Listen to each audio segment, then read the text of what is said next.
Welcome back to your daily dose of discovery. Let's unravel today's intriguing question. Clean your coffee grinder at least once a week to stop that annoying grinding noise.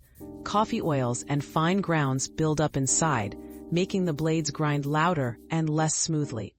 Regular cleaning not only silences noise, but also keeps your coffee tasting fresh. A quick brush every few uses and a deeper clean weekly keeps grinding quiet and efficient. Our quest for knowledge never ends. Thanks for being part of today's discovery. Subscribe, like, and share to join us on the next one.